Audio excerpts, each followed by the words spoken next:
धन्यवाद अध्यक्ष महोदय जी, आपने मुझे इस विषय पर बोलने का मौका दिया। कुछ दिनों पहले हम राम मनोहर लोहिया अस्पताल गए थे। पुलिस लाठीचार्ज में घायल दिल्ली की उस छात्र की स्थिति जानने के लिए जो आईसीयू में अपनी जिंदगी की सबसे बड़ी लड़ाई लड़ रही है।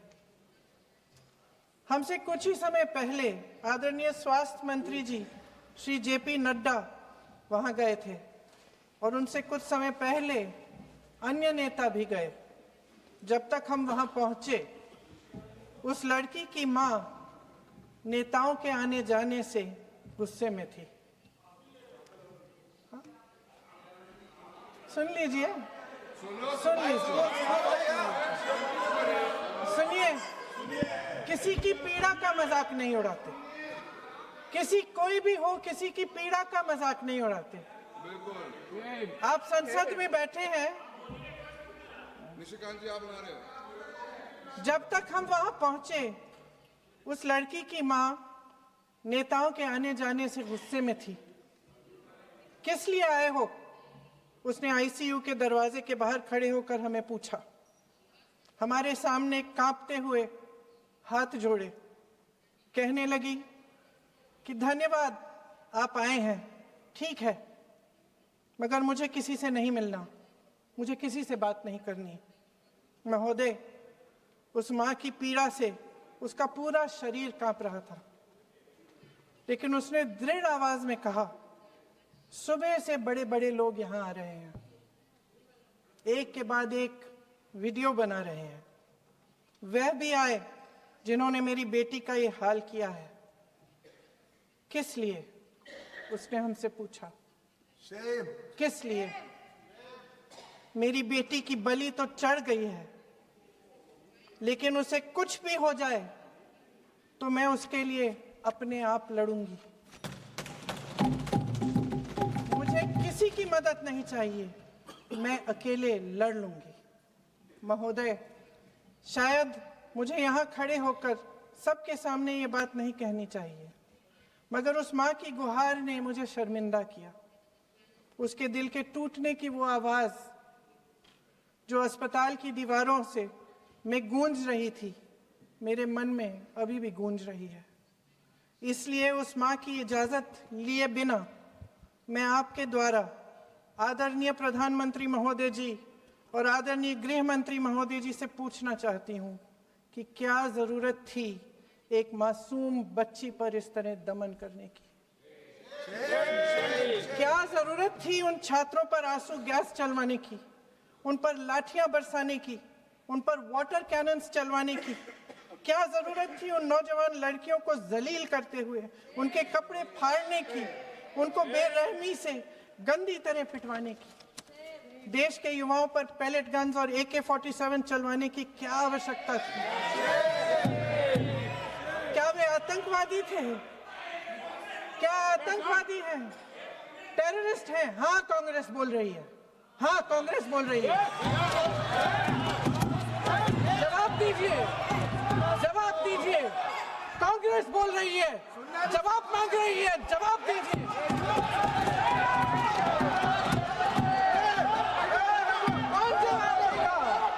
कौन जवाब देगा? गृह मंत्री जी जवाब देंगे। किसने ऑर्डर दिया? किसने ऑर्डर दिया पैलेट गन्स चलाने के लिए? किसने ऑर्डर दिया? आपके माध्यम से मैं पूछती हूं अध्यक्ष महोदय, किसने ऑर्डर दिया? प्रधानमंत्री जी ने दिया? गृह मंत्री जी ने दिया? जवाब देंगे? पूरा देश पूछ रहा है, सिर्फ कांग्रेस पार्टी नहीं पूछ रही है, पूरा देश पूछ रहा है। अध्यक्ष महोदय, देश के माता पिता पूछ रहे हैं, छात्र पूछ रहे हैं, अध्यापक पूछ रहे हैं, पूरा देश आज ये पूछ रहा है। और आपकी जिम्मेदारी बनती है कि आप इस सवाल का जवाब दें। क्यों डरते हैं आप इस देश के नौजवानों से? क्यों डरते हैं आप इस देश की बुलंद आवाज से? और उस आवाज को दबाने का हक आपको किसने दिया है? महोदय, ये सदन यहाँ बैठे हुए सांसदों की जागीर नहीं है, ये इस देश की अमानत है। यहाँ बैठे हम सब इस देश की जनता, इस देश के युवाओं, बुजुर्गों, गरीबों, अमीरों और सब धर्मों, सब वर्गों के देशवासियों के सेवक हैं। हम उनके प्रतिनिधि हैं और ये सत्ता हमें उन्होंने ही दी है। इस देश का संविधान हमारी सर आंखों पे, इस देश का लोकतंत्र सर्वोपरि है। इसे ध्वस्त करना पाप है। यह करोड़ों जनता हमसे सिर्फ एक चीज मांगती है, जवाबदेही। इंग्लिश में इसे अकाउंटेबिलिटी कहते हैं। हमें सत्ता देकर, हमें यहां तक लाकर सिर्फ उसकी ये गुहार है कि जो हम करें उसकी भलाई के लिए करें, और अगर उनके साथ अन्याय हो तो हम उनके प्रति जवाबदेह बने और उन्हें न्याय दिलवाएं। पिछले दिनों हजारों बच्चे सड़क पर उतरे। उन्होंने अपनी पीड़ा व्यक्त की। गांधी जी के दिखाए हुए रास्ते पर अहिंसा और सत्य को अपने दिलों में रखते हुए, गाते, मुस्कुराते हुए शांतिपूर्वक प्रदर्शन किया। लोकतंत्र के सबसे पवित्र सिद्धांत के तहत उन्होंने अपनी आवाज उठाने का अधिकार कायम किया। ये उस भारत के बच्चे हैं जो गांव में रहते हैं, जो महानगरों में रहते हैं, जो छोटे कस्बों में, छोटे शहरों में रहते हैं, जहां माँ अपने गहने बेच देती है, पिता अपनी जमीन गिरवी रख देता है, एक परिवार अपनी पूरी जिंदगी की कमाई बच्चे के सपने पर खर्च देता है। और अब उन्हीं बच्चों को लगने लगा है कि आज इस देश में मेहनत से ज्यादा बेईमानी मायने रखती है, मेरिट से ज्यादा पैसा मायने रखता है। तब सिर्फ एक छात्र नहीं हारता, उम्मीद हारती है। इन परेशान बच्चों ने अपनी उम्मीदें आपसे साझा की। उनकी मांगे क्या थी? कि पेपर लीक करके उनके साथ जो बार बार अन्याय किया जा रहा है उस पर कार्रवाई की जाए, कि जो सिस्टम उनके भविष्य को कुचल रहा है उसे सुधारा जाए, कि जो माफिया उन्हें घेरे हुए है उसे हटाया जाए, कि जिस मंत्री के कार्यकाल में यह सब हुआ वह इस्तीफा दे, कि उन पर बर्बरता करने वालों पर कार्रवाई की जाए और उसके लिए माफी मांगी जाए। बस यही उनकी मांग थी ना, कि जो शिक्षा और स्वतंत्र अभिव्यक्ति का अधिकार उन्हें संविधान ने दिया है उसे कायम रखा जाए। महोदय, हमारे एजुकेशन सिस्टम में कुछ समय से बहुत खामियां भर चुकी हैं। बच्चों पे जो प्रेशर डाला जाता है उसकी वजह से सैकड़ों बच्चों ने आत्महत्या कर डाली है। उससे भी ज्यादा बच्चे डिप्रेशन में डूब रहे हैं। परिवारों पर बच्चों को पढ़ाने लिखाने के लिए घूस, capitation fees, tuition fees, coaching fees आदि के घिनौने दबाव हैं। लोन लेने पड़ते हैं, सामान बेचना पड़ता है और उसके बावजूद कोई गारंटी नहीं कि उनके बच्चों के भविष्य मजबूत बन पाएंगे, क्योंकि बेरोजगारी चरम पे है। इस सरकार ने रोजगार पैदा करने वाले सभी सेक्टर्स को लगातार कमजोर किया। एग्जामिनेशन सिस्टम खुद फेल हो गया है। पिछले दशक में 152 पेपर लीक हुए, 750 करोड़ छात्र प्रभावित हुए, मगर एक भी दोषी, एक भी माफिया को सजा नहीं।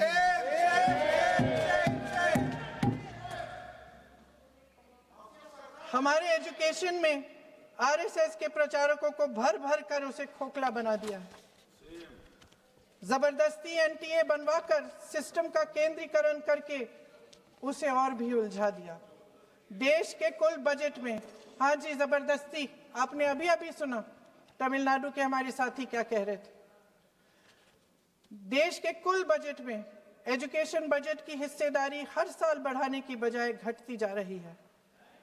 1.4 लाख करोड़ रुपया का पूरा बजट एजुकेशन बजट है और 1.32 लाख करोड़ सिर्फ नीट देने वाले 22 लाख बच्चों के परिवारों से हर साल खींचा जाता है। एक और शर्मनाक आंकड़ा भी है। 1.4 लाख करोड़ रुपया हमारा पूरा एजुकेशन बजट और 16 लाख करोड़ रुपए जो मौजूदा सरकार ने बड़े उद्योगपतियों के लोन माफ किए हैं। सोचिए कि इस सरकार की प्राथमिकताएं क्या है। सच ये है अध्यक्ष महोदय कि जिस तरह अस्पताल में उस छात्रा की मां का विश्वास पूरे सिस्टम से हट गया है, उसी तरह देश के युवाओं का भरोसा इस पूरे सिस्टम से टूट चुका है। और जब इस तरह देश के भविष्य हमारे युवा निराश होकर सरकार और सिस्टम से अपना भरोसा हटा देते हैं, तो उस भरोसे को फिर से बनाने के लिए सिस्टम के अंदर से जवाब नहीं ढूंढा जा सकता, उसके दायरे से बाहर निकलना पड़ता है, नए सिरे से ठोस प्रयास करने पड़ते हैं। अफसोस की बात यह है अध्यक्ष महोदय कि इतना हो जाने के बाद भी आदरणीय प्रधानमंत्री महोदय जी और उनके साथी इस सच्चाई को समझ नहीं पा रहे हैं। वे अभी भी ये सोच रहे हैं कि पीआर, नैरेटिव चेंज और पालतू मीडिया के सहारे एक बार फिर उनकी नैया पार हो जाएगी। परसों शिक्षा मंत्री जी ने शर्मनाक परिस्थितियों में अपना इस्तीफा दिया और कल यहीं मकर द्वार पर मेरे सत्ता पक्ष के सांसदों ने जिंदाबाद के नारे चिल्लाते हुए उनका संसद में ऐसे स्वागत किया जैसे मानो कोई सुपरस्टार पहुंच गए हैं। विडंबना देखिए महोदय, जब भूतपूर्व शिक्षा मंत्री को मुकुट पहनाया जा रहा था, स्वागत हो रहा था उनका, तब महाराष्ट्र में एक परिवार पेपर लीक पीड़ित अपनी बेटी की आत्महत्या का शोक मना रहा था। आपकी सरकार ने देश के करोड़ों छात्रों को क्या संदेश दिया? आपको किस बात का गौरव है, किस बात का अभिमान है? ये कौन सा अहंकार है? जहां आंखों में शर्म होनी चाहिए, वहां बेशर्मी और स्वागत के नगाड़े बजाए रह रहे हैं। एक तरफ मातम है, दुख है, यहां फूल माला डाल रहे हैं।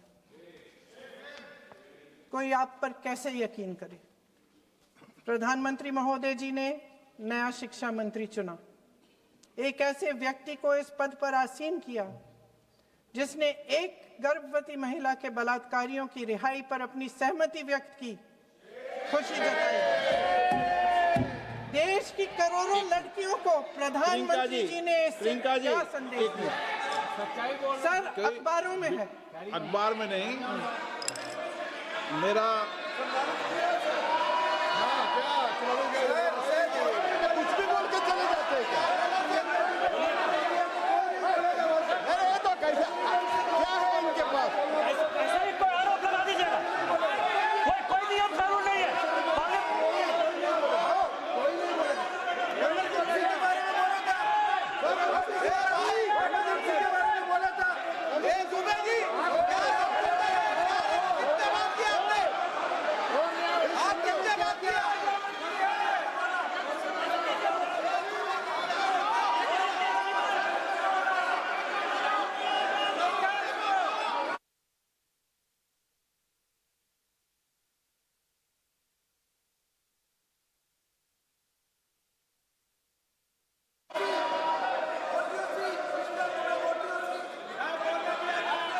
अध्यक्ष महोदय जी, जो श्रीमती प्रियंका वाड्रा गांधी जी बोल रही थी, तो बीच में उनके वहाँ से भी टोका टोकी पहले भी हुए, हमारे यहाँ से भी हुए थे।